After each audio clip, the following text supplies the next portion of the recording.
nossa experiência de vida acontece de dentro para fora, concorda? Então, se é assim, não é o que acontece com a gente, mas a forma como a gente interpreta o que acontece é que vai fazer a gente se sentir bem ou mal em relação a algo. O que você acha? Bem, essa é a ideia principal desse livro aqui, curtinho, que tem 128 páginas, com o título Não Acredite em Tudo que Você Pensa. Gente, a mente da gente mente pra gente. Seja bem-vindo ao meu canal, seja bem-vinda a essa série de vídeos que eu estou gravando agora em 2024, compartilhando as leituras que eu estou fazendo. O meu desafio é ler pelo menos 24 livros este ano e eu compartilhar o que eu tenho aprendido, algumas das minhas anotações. E esse vídeo aqui, ele é o de número 8, eu li em abril, e ele me ajudou a refletir bastante coisa. Ele é bem simples, bem facinho de ler, mas me ajudou a refletir algumas coisas que às vezes a gente, mesmo já trabalhando com desenvolvimento humano há várias décadas, às vezes a gente deixa passar sem perceber. Então, se você conhece alguém que precisa parar de acreditar em tudo que pensa, já compartilha esse vídeo, se inscreve aqui no canal, ativa as notificações para que você possa receber todos os novos vídeos. E claro, deixa sempre seu comentário aqui, curte esse vídeo, para o algoritmo do YouTube entender que é um assunto de relevância. Então, isso é importante para você, que mais pessoas possam também saber da importância desse assunto que a gente está tratando. Bem, gente, o que eu anotei aqui, eu sempre tenho a minha colinha comigo e eu também já compartilho com vocês o PDF. É só você me pedir lá no Instagram por DM, Solimar, eu quero o PDF do livro Não Acredite em Tudo que Você Pensa. Lembrando que não é publi, são livros que eu estou lendo mesmo. Você pode me pedir por DM. E aqui na descrição do vídeo tem o link para você comprar o livro, tá ok? Então, para o autor, gente, os nossos sentimentos, eles não são resultado do acontecimento externo. Então, peraí, como assim? São os pensamentos que a gente tem desses acontecimentos. Então, a gente sente o que a gente pensa.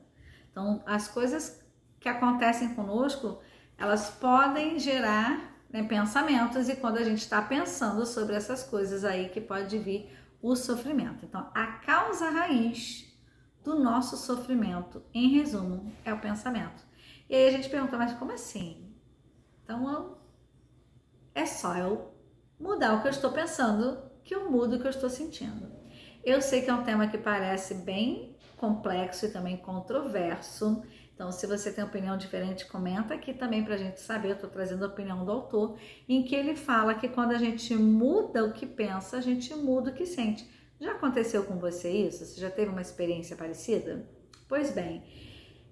E aí a gente pergunta, então, por que a gente pensa? Se a raiz, né, a causa raiz do sofrimento é o pensamento, por que eu estou pensando, né? E será que pensar não é bom? Então, eu aprendi a minha vida inteira que eu tenho que ser um ser pensante. O que ele quer dizer com isso, né? Primeiro que a nossa mente, ela vai pensar porque a função principal dela é nos manter vivos. E ele fala que é diferente da nossa consciência, cuja razão principal é nos ajudar a sentir realizados. Então, ele separa mente e consciência, tá? Então, para ele, é aquela frase que eu trouxe no início do vídeo, a mente da gente mente pra gente. Ele não fala isso, mas foi a primeira frase que eu lembrei, que eu sempre falo para os meus clientes no processo de transformação.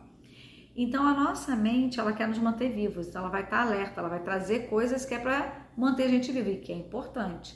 Mas a nossa consciência vai fazer com que a gente se sinta realizado. E aí é que entra, né, de acordo com o livro, a diferença entre ideias e pensamentos. Então, para o autor, as ideias, elas trazem energia, elas são criativas, elas têm força, elas têm vitalidade. Não necessariamente os pensamentos. Quando a gente tem os pensamentos, né, a gente geralmente está pensando sobre a ideia. Então, vamos lá, você teve uma ideia. Assim que surge a ideia, né, vamos pegar Você teve uma ideia e a ideia parece que é boa, então você está energizado, você está animado. Quando você começa a pensar sobre essas ideias, isso requer energia, esforço, força de vontade que é bem finita, você começa a embarcar no pensamento sobre a ideia, começa a julgar, começa a criticar. Você começa a ter um diálogo interno. Aliás, tem várias histórias assim, né?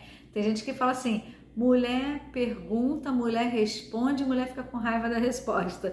Porque ela já foi criando um diálogo ali com um pensamento, né, sobre aquilo que ela perguntou. Tem uma história que o homem vai pedir uma ferramenta emprestada lá na casa do vizinho, e aí ele começa no caminho até a porta do vizinho, fala, mas ele não vai querer me emprestar? Ele vai falar que ele trabalhou duro para conseguir a ferramenta, por que eu não compro? Ele vai começar a dizer que eu sou um encostado, que eu quero moleza, que ele não vai me emprestar, enfim, ele começa nesse diálogo interno, e quando ele bate a porta, o vizinho abre e fala, eu não preciso da sua ferramenta não. Então ele já foi criando um diálogo, né, com um pensamento que foi trazendo esse sofrimento e essa conclusão equivocada. Então, a grosso modo, né, não está esse exemplo no livro, mas eu pensei quando eu estava lendo. E aí, as ideias, elas são, como eu falei, infinitas, expansivas, criativas, elas são positivas, né? E aí eu pensei assim, realmente a gente não fala de ideia intrusiva, mas a gente fala atualmente sobre pensamento intrusivo, já percebeu? Então, pensar sobre as ideias, ou pensar sobre o que nos aconteceu é que pode gerar esse caos. E aí a grande pergunta, então como que eu faço para parar de pensar? E não é para parar de pensar. Eu gosto da ilustração que o autor trouxe. Ele falou assim, se eu trouxer uma tigela de água turva, né, suja, e ele perguntasse como você vai fazer para limpar a água, o que você responde? E tirei um tempinho para você responder, né? O que você faria para limpar essa tigela com água turva? Como é que você faria? E ele falou que a maioria das pessoas falava, filtrar a água, vamos ferver, isso vai ajudar com que a água fique limpa.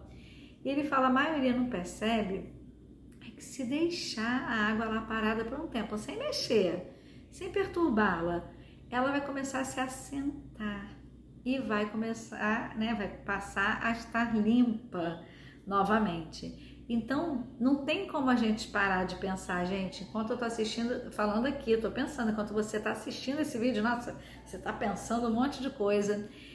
Então, não tem como parar de pensar, mas tem como a gente deixar o pensamento parado, sem perturbá-lo, e aí ele vai se dissipar por conta própria e a mente clarear.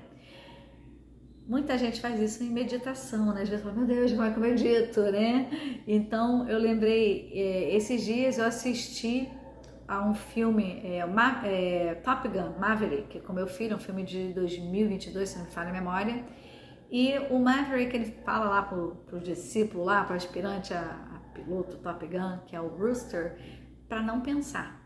Ele não tá falando ele não pense, seja um ser racional, faça de qualquer jeito, não é isso. Então, na realidade, quando a gente está num fluxo, você já reparou? Quando você está fazendo um trabalho que você mergulha nele, seja qual for o trabalho, pode ser a faxina que você está ali entregue fazendo, uma comida que você está cozinhando, um projeto que você está preparando, uma aula que você está dando. Quando você está ali, nesse fluxo total, realizando o trabalho, nesse momento você está fazendo o seu melhor, nesse momento você não está pensando, né? Então, a gente não está pensando. O autor, ele fala que o desempenho máximo dos seres humanos, ele pode ser descrito em um estado de não pensamento. Então, estou falando aqui principalmente de fluxo, de realização, porque às vezes a gente pensa, não pensar, como é que eu vou prosperar, como é que eu vou alcançar minhas metas se não pensar?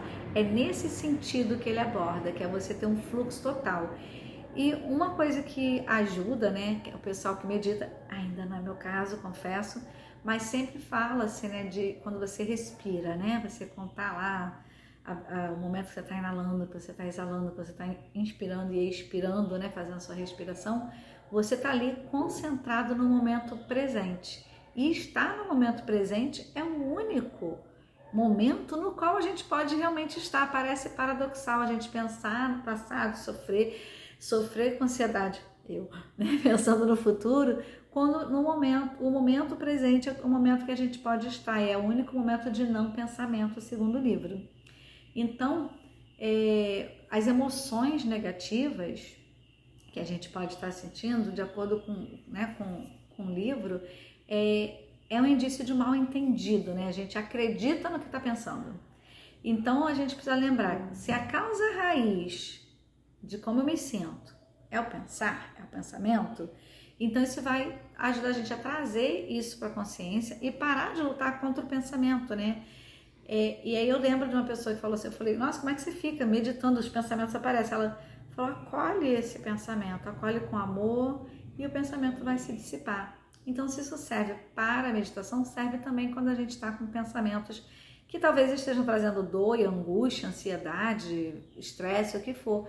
A gente acolher esse pensamento até ele se dissipar e a gente voltar a sentir o nosso estado natural de paz, de amor, de alegria. Parece uma coisa assim bem zen, mas que são coisas que quando a gente está nesse estado, a gente consegue realizar mais, a gente consegue estar mais edificado, mais fortalecido, até mais fervoroso ou mais confiante, o que for, porque lembrando que as ideias vêm desse universo, dessa fonte de luz e de recursos, mas o pensamento, que a mente interferindo e criticando, é o que faz com que a gente sofra e que, portanto, quando você está pensando demais, possivelmente você está no estado de sofrimento. Diz para mim o que você acha desse livro, o que você achou dessas coisas que o autor traz. Se você já leu, comenta aqui a sua visão também. Lembrando que eu estou compartilhando um pouco do livro, mas um pouco também da minha visão. E na descrição do vídeo tem o link para você comprar e também você pode me mandar por DM lá no Instagram, @professora Solimar Silva. Você pode me mandar e pedir o PDF do livro Não Acredite em Tudo que Você Pensa. Beijo para vocês e até o próximo vídeo.